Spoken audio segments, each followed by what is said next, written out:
Welcome to Township Talk. I'm Scott Southard. At this year's MTA Annual Conference, attendees will hear from our 2020 keynoter, Ty Bennett. The author of the book, Partnership is the New Leadership, Ty will bring his powerful message on the importance of connecting with people and developing relationships for finding success.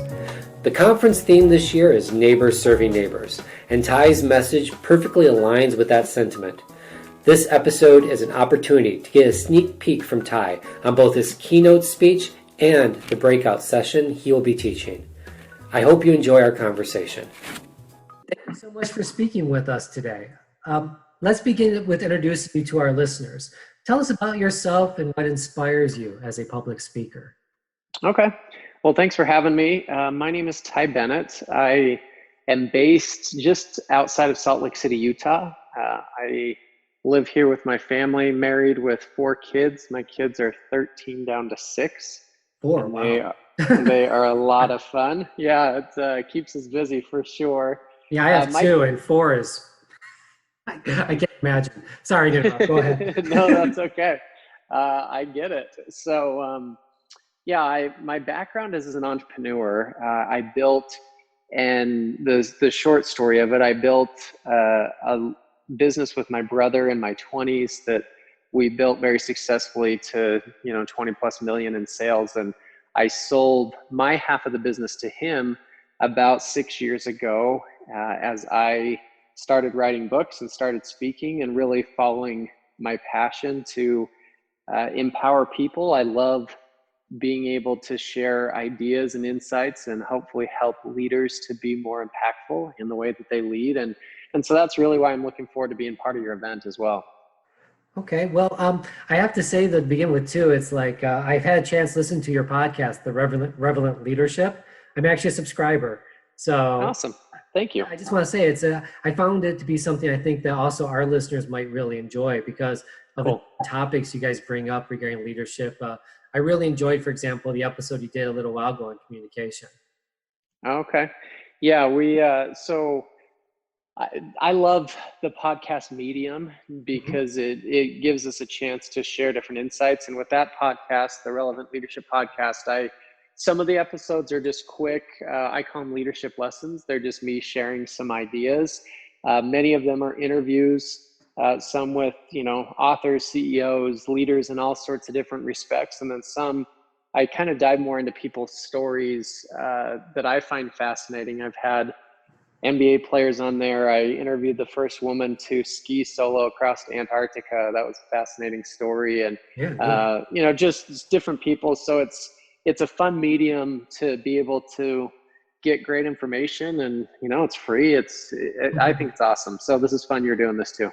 Yeah, no, it's great. Can you tell us about your Partnership is the New Leadership message? Yeah. So I wrote a book, Partnership is the New Leadership, and that's the main message I'm going to be bringing to your conference. And I think just when people hear that, many times it resonates and especially when we're talking about the leaders that each of you are in the small town government where you're partnering together on a board, where you're partnering with the constituents in your community to lead. What led me to this concept was really a survey I conducted of 5,000 leaders asking the question, what do you want from your people?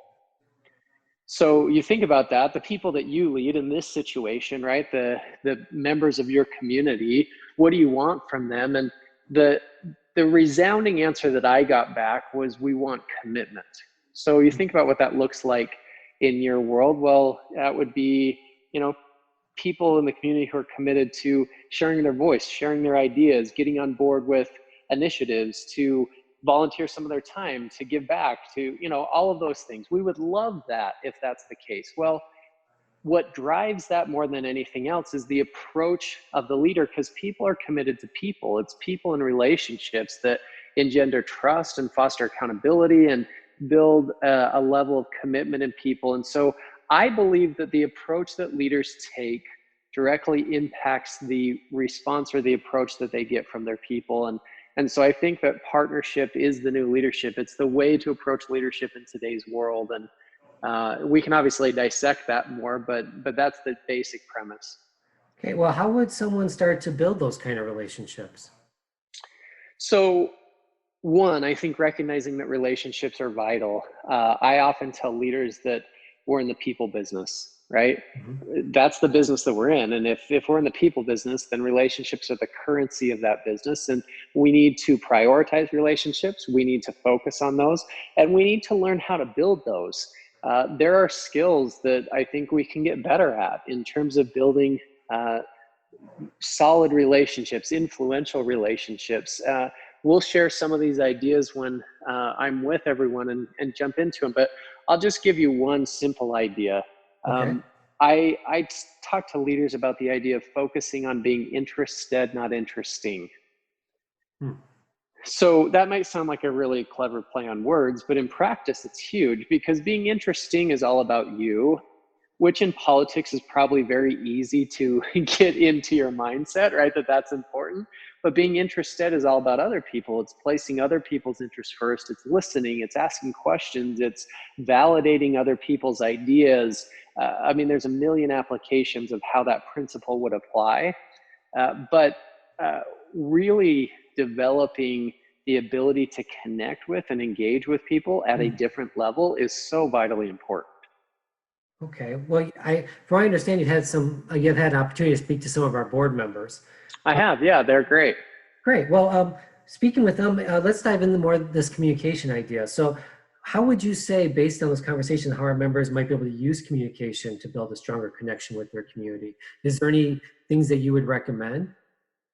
Well, yeah, I think that obviously communication is very important, and communication breaks down into so many different areas, right? We Mhm. can talk about the consistency of communication. We can talk about the clarity of communication. I think one important aspect for leaders to recognize is that communication doesn't happen when it's said; it happens when it's understood.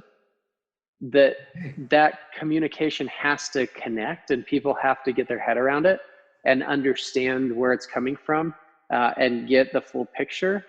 But one of the things that has come up in a couple of conversations, one of the concepts I talk about in partnership is the new leadership, is what I call conversational leadership. And that's the skill of learning how to talk with people and not at people.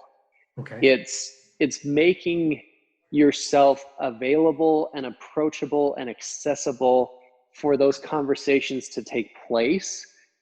And then from there, I think there's some balance in how we create dialogue versus monologue, how we give people the psychological safety to open up and to share really their ideas, and we can hear them and understand them, and to have that dialogue back and forth in this type of government. I think it's so important that we have those ongoing dialogues where people are openly sharing, where it doesn't turn to you know, just attacks or something along those lines, but really more productive dialogue moving in positive directions.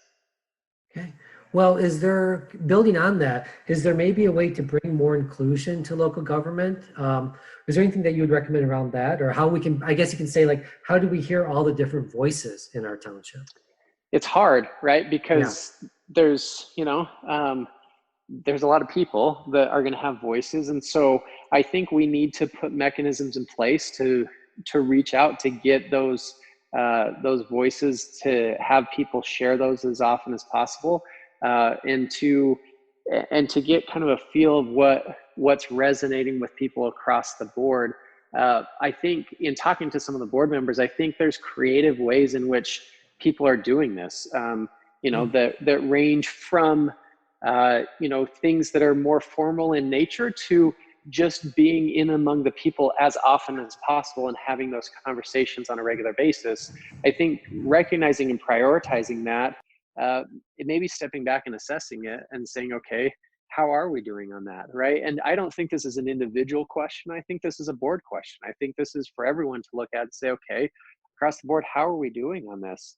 And there's probably some people have relationships in certain areas that other people have less relationships in those areas. And so how do you leverage each other and the connections to really try and get the broader voice heard. That's one of those challenges that's going to be ongoing, but needs to be prioritized on a regular basis for sure. Okay. Well, what is, I want to go into another point of converse topic here at this point. What is the number one thing you would recommend a township board do to cultivate a culture of trust with their fellow board members, residents, and other community stakeholders? It's a great question. When you ask that, for me, the first thing that comes to mind is that for that trust to be there within the community with the stakeholders, it needs to exist first with the board. The Okay. relationship that starts to be built with that group together then has the ability to expand out, which we're going to talk about some of the principles around partnership as a new leadership in terms of the example you set, the way that you communicate, the way that you engage with people, the relationships that you build. If that starts at the board level first, I believe that it has the ability to then grow out and build that trust and that cohesion beyond them. If it doesn't start at the board level, it becomes very hard to do that on a bigger scale. So you start with the board members having a trust for each other. Yeah. Okay. Is there like certain exercises or certain kind of practices that people might want to consider around that? Well, I think, there's several that I think we could look at. And I get part of this is hard because you might have a few people on the board that are not readily jumping into it from that standpoint, right? Mhm. That maybe aren't seeing it the same way.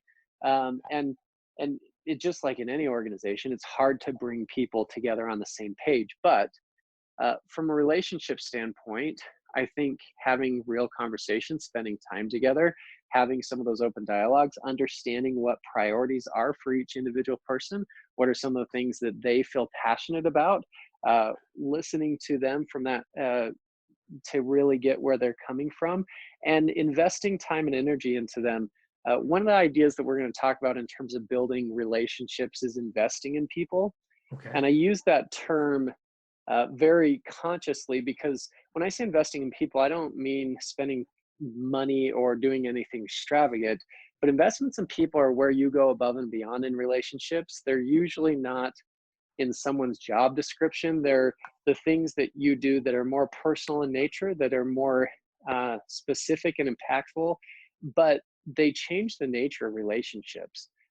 Hmm. And we'll dive into this a little bit deeper there, but I think that board members, I've served on several boards. I haven't served in this type of government, so I'm not saying it's the exact same thing, but I currently serve on a couple of boards.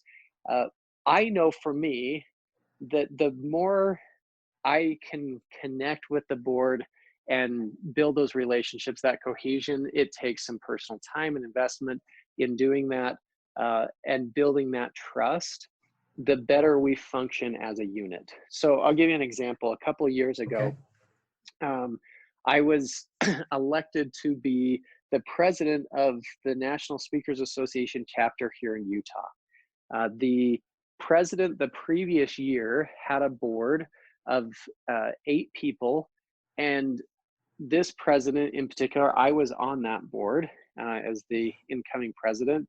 She had a lot of ideas on how things were going to go, and that was how they were going to happen. And so over the course of the year, she did some very great things, but she also made it very clear to her board that her ideas were going to win out. And so you saw over the course of the year that people became more complacent. They stopped engaging. They stopped putting in the effort, right? Mhm. So when I came in as president, I wanted an engaged board, but I also knew many of these people were not engaged. And so I had personal phone calls or one-on-one meetings with every member of the board, some of which took a couple of hours to basically have the conversation and say, look, this year is going to be different, and here's why. Let's approach this differently. Come on. I would love it if you would trust me. And if you felt like you could have a voice, what is it that's important to you? What are your priorities? I really wanted to understand where people are coming from. It took that investment from me to get people on board. And once that happened, what we were able to do was fantastic that year. And I say we on purpose because it was not me. It was a collective group of people, which is how these governments work. And why they're so effective is because a collective group of people can go and do much more than any individual is going to be able to do if Well, they're committed and if they're engaged. but that actually leads right into my next question, which is going to be on collaboration, which you're kind of touching on there a little bit. Well, let's talk about collaboration a little bit more. What are some ways to encourage collaboration outside of communication, like you're talking about? And are these things that you can see happening in the township hall setting?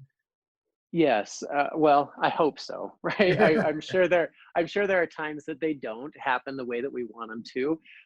But one part of it is the mindset of the leaders. We have to approach this from a collaborative standpoint. And in talking to your board members, I'm sure there are people who come in with a single initiative they run on a specific platform, right? They have their pet project that they're coming in for, and to be honest, maybe don't engage beyond that, and those people become a little bit of a thorn in your side, and those Mhm. people don't come in with the right collaborative mindset to serve the community long term, which is hopefully how everyone comes into this. But let's face reality, they don't.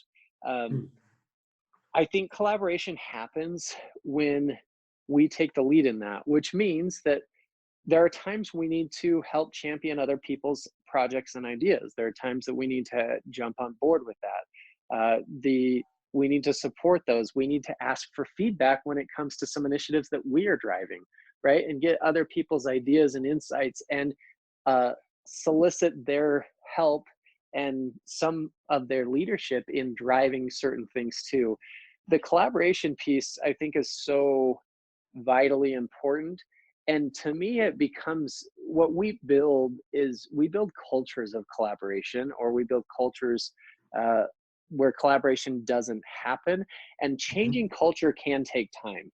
One of the beauties of this is that sometimes changing culture happens because we bring in new people and new blood and new excitement and new energy and new mindsets, which can happen, in these situations, which is great. But I think that the mindset of what we're talking about, this partnership approach, the idea behind it is that we build engaged collaboration, engaged people who are willing to work together for the greater good. Mhm. That's the end goal, right? Yeah, And definitely. I'm sure if we sit there and we were to talk through each individual board, each township, you're going to have varied scales of where they feel like they're at with that. But my hope is that uh, when we meet at this conference, I can share some ideas and shift some mindsets and give some specific approaches so that people can leave with some idea of, okay, here's how we start to move more in this direction. And let's, I believe we can take our township to the next level if we can implement some of these ideas. Okay. Well, as I mentioned earlier, you had a chance to speak to some of our board members. Was there anything that you heard in those conversations that surprised you? Um, so yes and no. One, I was excited to learn more about this type of township government because I never grew up around it. I didn't know Mhm. exactly how it functioned. I think that it's an interesting piece of history and functionality in terms of how they take place, which is awesome. And Mhm. so that was just a cool discovery process for me individually, which I think is fun. But I also found that I work with a lot of industries. I speak to leaders in all sorts of different industries, and there are nuances to every industry and every situation.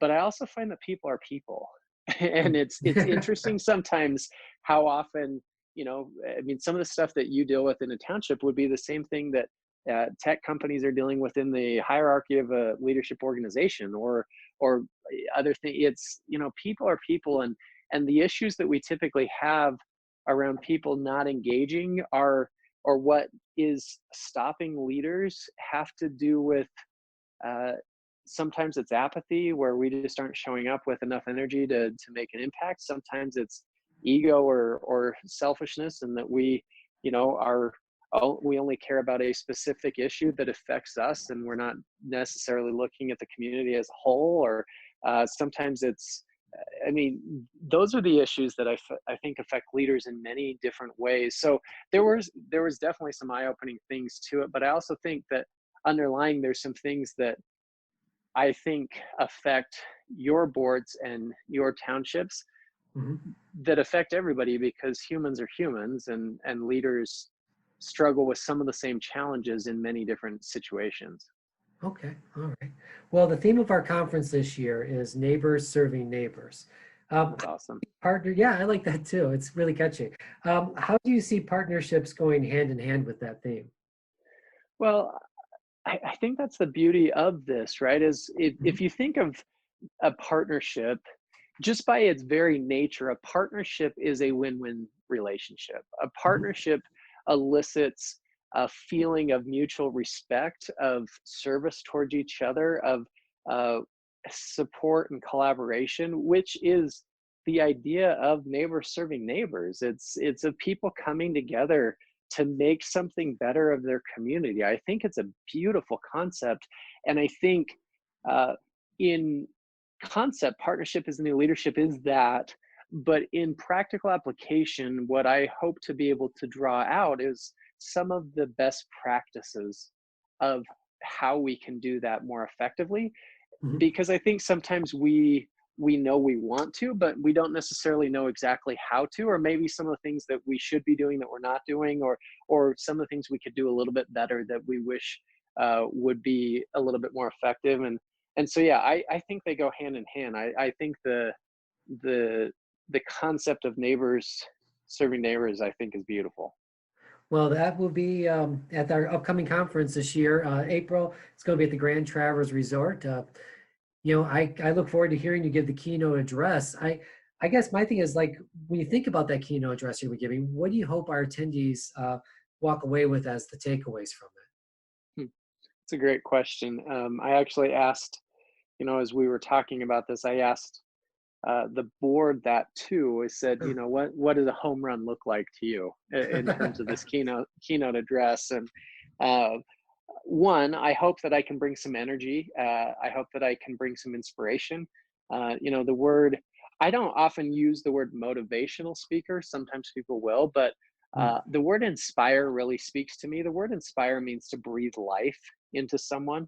okay. and and so I hope that I can do that through some of the stories that I share, through some of the insights, that people leave with some hope, that they feel like someone's breathed life in them, that they feel excited about the service that they can provide and the things that they're doing. But I also hope that I can give some very practical ideas so that people will leave and have one or two ideas in their notes that say, I'm going to go do this. I think this is going to help me. This is going to help our board. This is how I can handle this particular situation. This is how I can communicate more effectively here. And so, yeah, I hope that I can give some inspiration, but also some very practical insight that can be usable. Okay, that's good. And it sounds like you're also teaching a breakout session on relevant leadership. Can you tell your listeners what that means to you and more maybe about that session? Yeah, I think this question, and you mentioned earlier, my podcast is Oh, yeah. called the Relevant Leadership Podcast. That this to me is the fascinating question of how do we remain or stay or become relevant in today's world, because I think things are constantly changing. I think communities Mm, are changing. I think that all of us need to keep that uppermost in mind. And so to the breakout session is going to be a continuation of the conversation, where we can dive deeper into some of the concepts, where we can flesh out new ideas, and continue to talk about how to lead effectively in the specific roles that you're in, and hopefully have a little bit more dialogue, some conversation, bring some insights from the group as well, so we can have kind of a group think around some of these concepts. So yeah, I look forward to it. yeah, well, it's definitely sounds very interesting. Let's go back to partnership and leadership. What is a misconception you hear when you speak on this topic of partnerships and its impact on leadership? Well, I think that some people, when they hear that, either think of, that we have a specific, everybody's a equal partner, and you think about business partnerships. Like my brother and I were 50-50 partners in our business before, and some people have had bad partnerships, right? So they don't have a great connotation with the word. That's Probably the another biggest podcast episode right there, I think. Yeah, because I've had some people are like, I have not liked partnerships, and like, okay, let's step out of just that small experience. But I think the biggest misconception is that partnership or this approach eliminates roles or responsibilities, and it's trying to create non-hierarchical. I didn't even say that right. Hierarchies within organizations, and that's not what it means at all, because everybody can still have their role, and it's more about approach than it is about position. You can still have a position, and you may be the president. That's great.